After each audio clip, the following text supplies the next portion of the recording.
How to change region in Netflix app without VPN.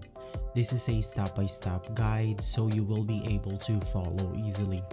Now the first thing that you want to do is to open up your app store right here. So in this method, we are going to go ahead and create an account that is on the region that we wanted on our app store. So therefore, when we go ahead and download applications from the app store, it will then go ahead and be set to that specific region.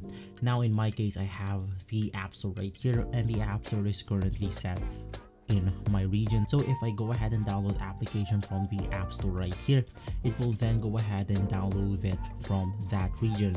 So you want to go ahead and create a new Apple ID right here, and you can just go ahead and set it in a way that it is set on the region that you wanted. Now that is the only way on how you can go ahead and do this. There is no other alternative if you don't want to use VPN using Netflix.